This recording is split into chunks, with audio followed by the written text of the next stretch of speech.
langsung dikeringkan pakai, kan udah belajar ya persalinan ya, langsung diganti itu immediate drying. Dan skin to skin langsung kita ini ya, ke bayi ya, ke ibunya ya, langsung skin to skin ke ibunya. Kemudian breastfeeding itu jadi udah skin to skin minum gitu, itu bisa mengontrol eh, bayi atau membantu adaptasi pada suhu bayi ya. Kemudian ini bed dan waking postpone gitu ya, kayak mandi gitu ya, itu tidak segera lakukan. Appropriate clothing and bedding, ini pakaian, rooming in, kemudian transportasi yang tadi ya, yang memang hangat gitu ya. Kalau ada resusitasi yang lama itu juga sama, training dan awareness raising. Ini untuk prosedur pencernaan. Jadi memang kita dari si penolong itu tahu apa yang harus dipersiapkan, kemudian dari keluarga juga tahu akan pentingnya untuk menstabilkan atau apa namanya, membantu untuk pengaturan suhu tubuh bayi gitu ya. Kalau peran keluarga di sini kan bisa dengan skin to skin, mendukung skin to skin, kita dia berkenan untuk breastfeeding lebih awal, tidak memandikan bayi gitu ya, jaga kehangatan dengan bayi tetap menggunakan pakaian gitu ya, salah satunya seperti itu. Kalau untuk penata jadi hangatkan bayi segera mungkin. Tadi ada beberapa cara tadi yang saya sampaikan, ya, di ruangan, mengganti yang langsung kering gitu ya, breastfeeding dan segala macam ya. Atur suhu ruang minimal 25, ganti baju yang basah dengan baju yang sudah dihangatkan dan pakaikan topi, kontrol suhu secara kontinu. Lanjutkan pemberian ASI. Jika lemah dalam menghisap, berikan menggunakan sendok ataupun NJT agar tadi ya, ketika ada nutrisi yang masuk itu bisa meningkatkan metabolisme tubuhnya.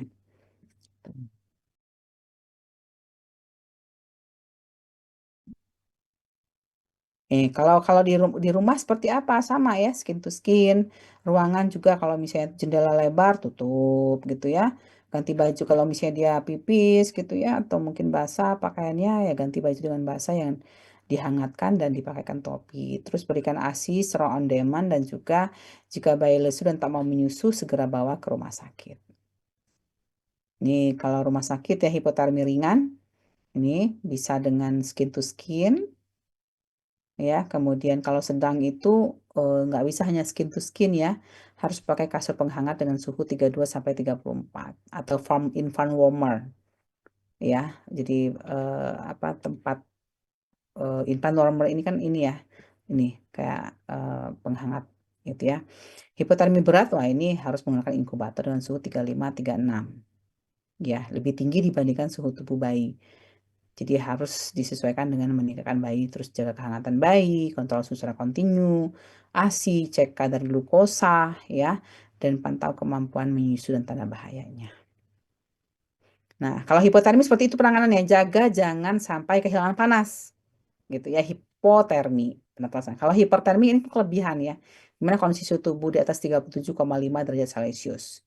Biasanya memang berkaitan dengan faktor lingkungan yang suhunya terlalu tinggi. Jadi kalau misalnya hipotermi ini tidak boleh disamakan dengan demam. Jadi beda ya, demam sama hipotermi itu beda.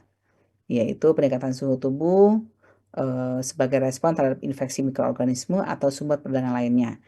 Ya, tapi memang jarang sih dibandingkan hipotermi ya. Tapi dapat eh, apa namanya, bahayanya juga sama antara hiper dan hipotermi.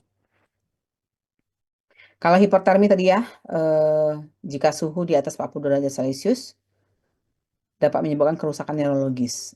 Kalau tadi kan di bawah 34 ya tadi itu ya. Kalau ini kalau panas di atas 40 derajat Celcius.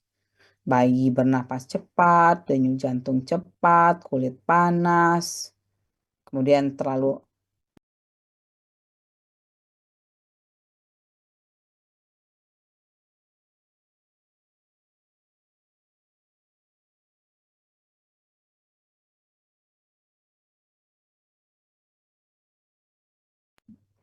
kemudian jika terlalu panas, bayi baru lahir gelisah dan menangis lalu menjadi lesu. Pada hipotermi, berat bayi dapat shock, kejang, dan juga koma. Jadi kalau udah neurologis, pasti dia ke arah ke shock, kejang, dan bahkan ke koma. Hipertermi penyebabnya mungkin bisa karena memedongnya terlalu kuat, ya, terlalu banyak lapisan, sehingga eh, bayi terlalu panas gitu ya, akibat dari pakaian gitu ya. Jadi bukan demam gitu ya, tetapi dari akibat dari dia respon lingkungannya. Meninggalkan bayi di bawah sinar matahari langsung, nah ini bahaya juga ini ya. Kemudian kayak dijemur dong ya, emang ikan asin itu dijemur gitu ya. Kemudian meletakkan bayi pada sumber panas, seperti misalnya ini kayak gini ya, nih terlalu dekat, too close to heater, too many dengan hot weather, cuaca panas gitu ya. Kemudian ini kayak ini letakkan radiant heater atau radiant warmer kan kayak gini ya, terlalu terlalu terlalu lama ini inkubator itu kan bisa meningkatkan. Jadi makanya suhu tubuh kalau kalau yang hipo itu harus satu tingkat di atasnya. Jangan sampai terlalu terlalu panas karena malah nanti hipertermi gitu ya. Infeksi kelainan sistem saraf pusat contoh asfiksia dan dehidrasi. Hipotermi pertama ya jauhkan dari sumber panas ya. Cek suhu lingkungan, turunkan suhu inkubator jangan terlalu panas, ya tadi 1 derajat ya di atas suhu tubuh bayi. Susui lebih sering. Kemudian jika suhu tubuh di atas 40 maka dapat dimandikan dengan suhu air 2 derajat Celcius lebih rendah dari suhu tubuh. Ya, jadi nggak boleh dingin banget gitu ya. Jadi hanya 2%, 2 derajat Celcius. Jika tidak bisa menyusu, maka diberikan cairan per IV. Selama proses pendinginan, suhu bayi harus selalu dipantau setiap 15 sampai 30 menit. Gitu. Itu ya hipertermi ya. Ada pertanyaan? Sebentar ya, Ibu. 5 menit ya. 5 menit ya.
Ada pertanyaan terkait dengan termoregulator?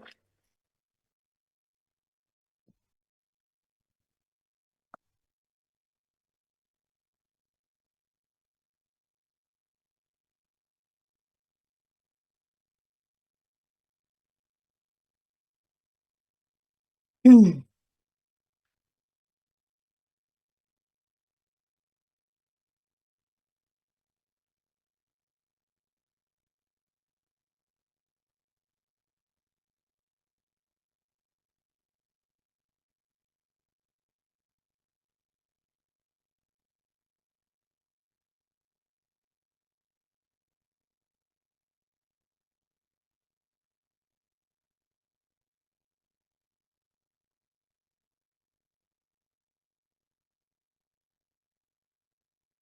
Cukup? Cukup. Nggak ada, kita lanjut ke anemia ya. Masih banyak ini materi kita. Ya, anemia pada bayi ya. Anemia pada bayi. eh Kalau anemia jelas kita tahu ya, anemia itu kekurangan sel darah merah. Kalau contoh kalau kita lihat nih normal, normal kan banyak sel darah merah nih. Kalau anemia kan sedikit ya sel darah merah. Jadi kondisi medis di mana jumlah sel darah merah itu kurang dari normal. Gitu ya.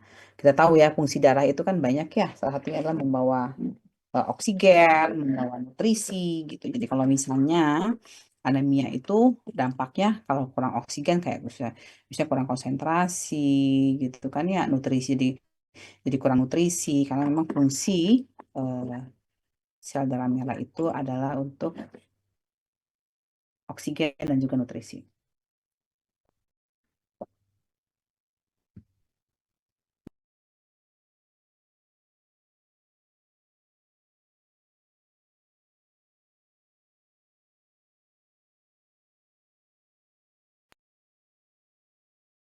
Ini ya kalau pada neonatus itu di mana umur kehamilan lebih 34 minggu, kadar Hb kurang 13.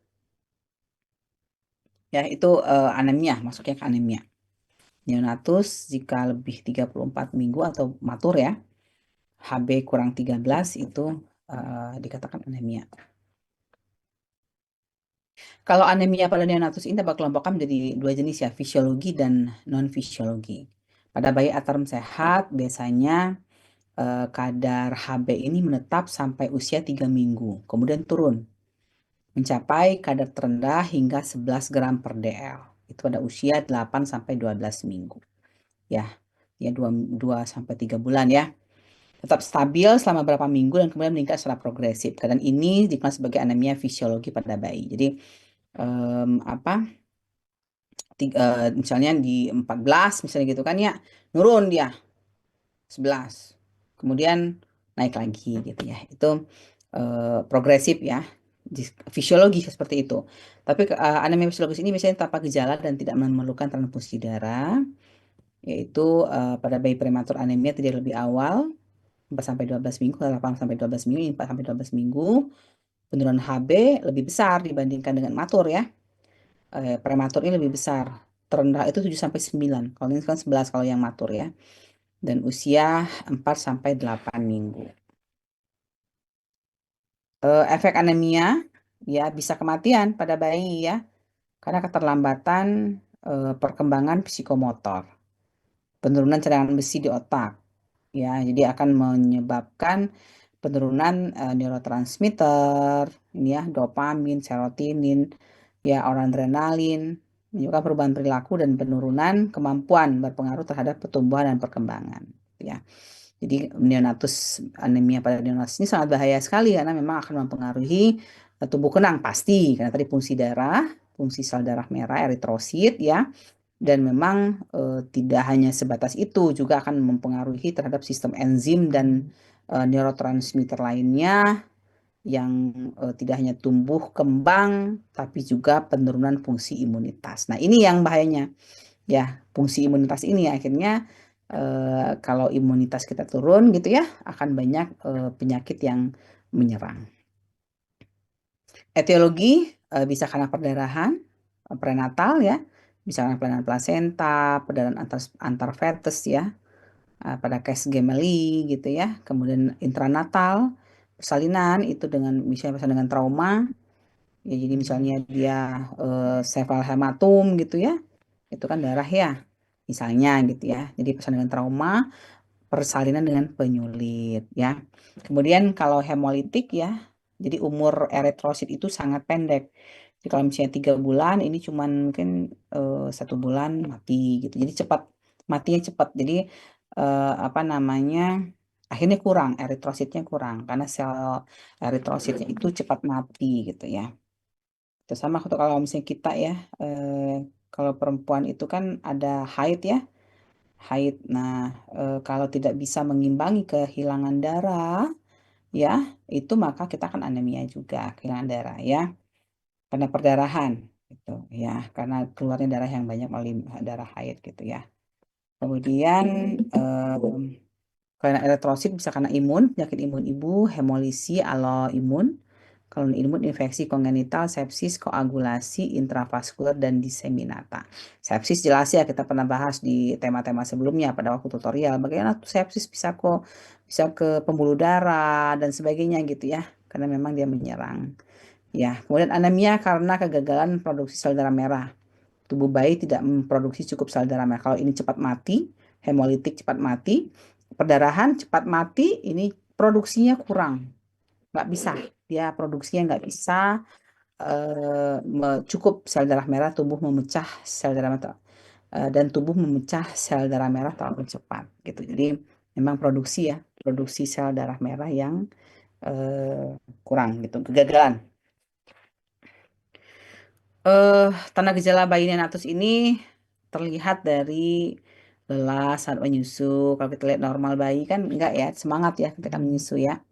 Ada pucat pada konjungtiva sama ya, lidah, telapak tangan dan kuku, detak jantung dan napas lebih cepat. Pada anemia berat itu bisa mengalami tanda-tanda gagal jantung, mudah lelah, takipnu, hepatomegali dan juga udem. Peningkatan destruksi eritrosit atau anemia hemolitik, penurunan produksi eritrosit atau anemia hipoplastik, kehilangan darah atau anemia hemoragik. Kalau ini kan dari laboratorium ya, kalau ini. Tapi kalau ini kan kita bisa dari fisik si bayinya. Pendekatan diagnostiknya, pertama kita anamnesa, apakah ada riwayat ya, keluarga ya, si ibu kemarin pada waktu kehamilan, infeksi ataupun riwayat kelahiran ya. Kita lihat pemeriksaan fisik, perdarahan akut, apakah ada nih perdarahan akutnya, shock, cyanosis, perfosi jelek dan asidosis ya. Perdarahan kronis, gagal jantung, hemolisis ya, bisa pucat, icterus atau hepatosplenomegali, cek adanya kelainan kongenital, laboratorium darah seperti eritrosit, retikulosit, hapusan darah tepi, pemeriksaan enzim G6PD dan USG. Ini untuk melakukan penegakan diagnostiknya. Sehingga ketika kita mendapatkan semua data, baik itu melalui anamnesa ataupun melalui pemeriksaan penunjang, fisik dan penunjang, ya, kita bisa mendiagnosis ya bahwasanya HB lebih kecil dari batas bawah nilai normal. Misalnya kurang 14 untuk yang apa namanya tadi matur ya, atau kurang ya, bentar ya.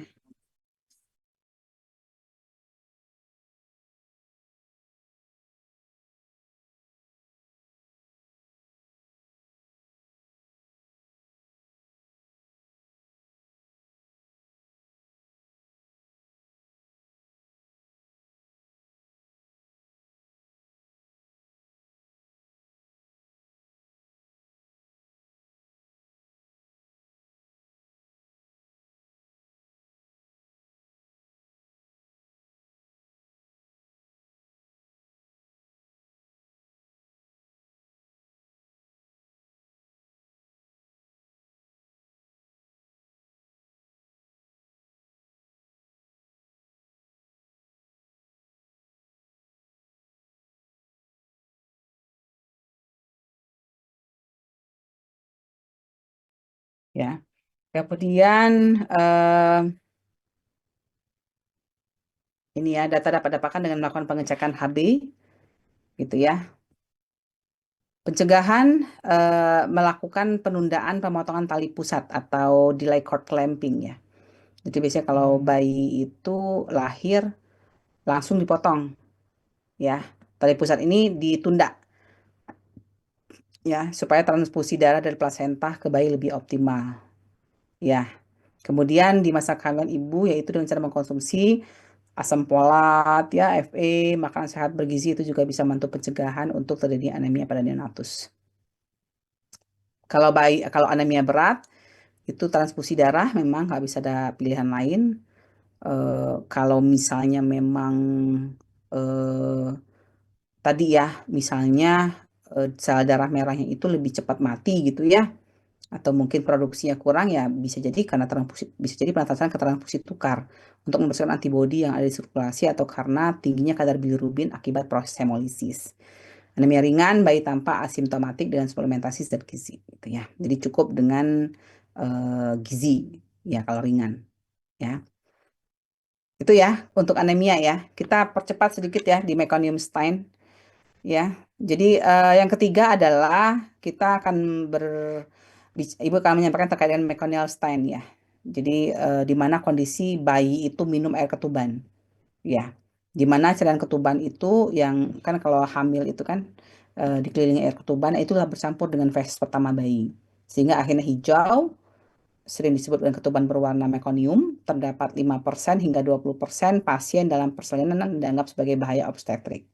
Jadi kalau udah hijau ini biasanya identik dengan bayi yang stres, fetal distress gitu ya. Bayi berlahir yang sehat dan cukup bulan mengeluarkan mekonium antara 24 sampai 48 jam setelah lahir sebetulnya. Tapi pada bayi prematur biasanya mengalami keterlambatan pengeluaran. Jadi kondisi hijau. Insidensinya ini ya eh, 12 sampai 22% persalinan. Tapi ini meningkat ya, meningkat pada usia posterm. Karena tadi ya sebetulnya saat ini kita katakan bayi apa ketuban hijau itu lebih kepada kondisi bayi yang fetal distress, yang stres ya. Ya biasanya salah satunya adalah dengan dia mengeluarkan BAB gitu kan ya. Atau bisa jadi kalau kalau posterm ini kan memang cairan ketuban kan udah mendikit sedikit ya, mendikit dibandingkan dengan yang belum posterem gitu sehingga akhirnya memang eh, akan berkaitan dengan kondisi si bayi baik ketika bayinya mengalami stres akan mengeluarkan mekoniumnya sebelum lahir gitu ya. Faktor resikonya ibu ini kandungan posterem, nah tadi ibu katakan ya, jadi posterem di atas 22 minggu, persalinan lama, ini kan stres ya, chorioamnionitis atau ada infeksi pada chorionnya, pada ketubannya, ini preeklamsi, oligohydramnion, persalinan sungsang, pervaginam, obat-obatan, ya, kemudian kolestasis intrahepatik, hepatik pada kehamilan, placenta insufisiensi. Kalau janin hipoksia, relaksasi pada sphincter anus dan meningkatkan produksi motilin yang meningkatkan peristaltik. Ya, jadi kalau janin itu lebih kepada dia stres, fetal distress atau bisa karena peningkatan produksi peristaltik ya. Akhirnya BAB gitu ya sebelum lahir gitu ya. Meconial aspirasi ya sindrom atau MAS itu sekumpulan gejala disfungsi pernafasan yang disebabkan oleh terhisapnya cairan amnion yang mengandung mekonium ke dalam saluran nafas bayi ya. Jadi bisa menjadi penyebab kematian bayi. Ini ya gitu. Jadi akhirnya pernafasan aspirasi sindrom ya. Jadi masuk ke saluran pernafasan. Saluran amnion mengandung mekonium masuk ke dalam saluran pernapasan bayi. Gitu ya.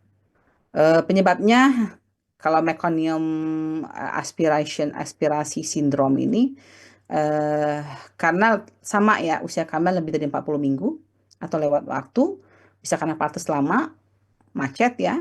Kemudian ada penyakit ibu seperti hipertensi, diabetes, kemudian infeksi juga dan eklamsi, kondisi medis jenis seperti hipoksia, ada chorioamnionitis sama tadi ya. Kemudian gangguan pertumbuhan janin dan juga ada obat-obatan ya ketika ibunya hamil. Jadi masuk ke dalam tadi ya mekonial ya. Itu kalau masuk ke pernapasan disebut dengan aspirasi sindrom. Tapi penyebabnya sama dengan tadi ya meconial stun gitu ya. Ini fetal distress ya, nih penyebabnya atau asidosis, fetal distress, hipoksia. Nih bisa bisa peristaltik meningkat, increase peristaltik, bisa karena release-nya sphincter ani dan gasping ya. Ini bisa mekonium aspirasi gitu ya. Ini saluran nafas ya. Ini ada inflamasi chemicalnya. Akhirnya complete atelektasis, incomplete ini tetap ke hipoksemia, acidosis, akhirnya persistent pulmonary hypertension. Ya, ini juga fatal distress, ini ke hipoksia, pulmonary vascular remodeling, gangguan pada pulmonary vascular, akhirnya meningkatkan resistensinya dan akhirnya juga persistent pulmonary hypertension. Jadi gitu ya. Jadi berawal dari sebetulnya kondisi janin ya, fatal distress itu. Nah, fatal distress ini bisa karena memang kondisi janin atau karena memang kondisi si ibu. Anamnesis kliniknya ini cairan ketuban warna hijau, tercampur mekonium, frekuensi DJJ rendah, sebelum persalinan, gangguan pernapasan seperti nafas yang terlalu cepat, sulit bernafas, munculnya suara grok saat bernafas ketika udah lahir ya, henti napas, cyanosis berat, Apgar skor rendah, tanda paturitas ya, kemudian bayi tampak lemas atau kurang aktif bergerak sangat setelah dilahirkan, hipoksia, hiperekspansi dada. Nih, jadi memang karena menyerang pernafasan, jadi eh, manifestasi klinik yang muncul adalah gangguan-gangguan pernafasan. Tentunya ya, yang bisa kita lihat dari Apgar score, kondisi fisik seperti cyanosis berat, ya, hipoksia, dan lain-lain. Ya, komplikasi ketika bayi mengalami meconial ini ya, aspiration syndrome ini ya, itu pneumonia ya, pneumonia aspirasi. Displasia bronkopulmonari. Ini penyakit paru-paru semua. Pneumonotoraks, pneumotoraks. Ada kerusakan otot, kren, kurangnya oksigen. Ya, tahu kalau misalnya yang diserang itu adalah pernafasan, maka akan berdampak kepada rendahnya oksigen ke otak gitu ya, yang akhirnya bisa mengalami kerusakan otak kren karena akibat kurangnya oksigen, gangguan nafas, bronkopneumoni, hemoragik paru, udem paru, dan sepsis. Ya, ini komplikasi akan muncul ketika bayi mengalami eh, meconial stun atau aspirasi syndrome. Berdasarkan diagnosa melalui anamnesa, pemeriksaan fisik ya, akal anamnesa bayi baru lahir cukup bulan atau lewat bulan, kemudian sebentar ya, riwayat janin tumbuh lambat,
maaf ya banyak gangguan kalau udah nyampe sore di rumah tanya, mau ada tamu, ntar ya. Jadi penegakan diagnosa ada anamnesa, ya, ada penulisan fisik. Ini kalau anamnesa kan bisa dengan bayi berlahir cukup bulan atau lewat bulan, ya, bisa tumbuh lambat, riwayat-riwayat persalinan. Penulisan fisik ada post maturity, kemudian eh, tanda gangguan pernafasan, depresi saat lahir ya, cairan ketuban bercampur mekonium dan bercak mekonium ya, Apgar score. Nih penulisan penunjangnya ya, penulisan penunjang. Karena tadi memang semua berkaitan dengan paru-paru ya, ya kita bisa ronsen ya, bisa kultur darah untuk melihat septiknya, untuk infeksinya, analisis gas darah untuk menunjukkan hipoksemianya, fototoraks, hiperinflasi, radiologi. Ya, pelaksanaan resusitasi ketika bayi baru lahir, pemantauan saturasi oksigen, hipoksemia. Jika hipoksemia, maka peningkatan inspirasi oksigen dan pemantauan analisis keterangan pH, ventilator, kalau misalnya memang ternyata apa fungsi apa jika kondisi pernapasan memang bermasalah ya medikamentosa dan antibiotik, kemudian juga terapi surfaktan ya untuk meningkatkan oksigenasi dan mengurangi komplikasi pulmonal. Monitoring terapi ya. Setelah melewati masa kritis dan oksigen sudah terpenuhi, suhu stabil, bayi dapat minum sendiri, rawat bayi dengan kenalin tanda sakit dan penyulitnya. Kita ya. Oke. Cepet banget nggak Ibu ngasih? Tiga materi anemia, mekonial, aspiration syndrome, dan apa satu lagi tadi teh? Lupa Ibu.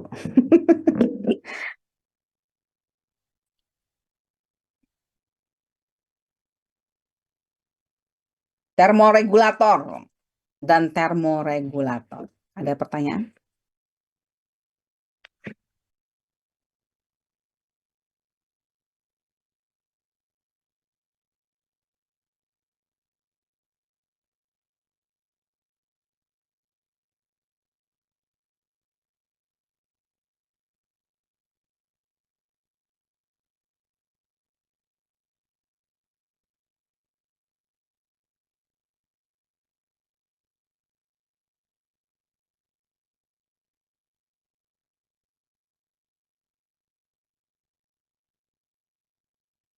Kita lanjut ke ini, ke hiperbilirubinemia. Ya, sebelum tamu ibu datang, jadi kita bisa menyelesaikan. Kalau udah tamu ibu datang, berarti kita cut dulu ya. Tapi mudah-mudahan ini lagi di jalan dan keburu lah. Hiperbilirubinemia nggak banyak kok, nggak banyak sebetulnya prinsip-prinsip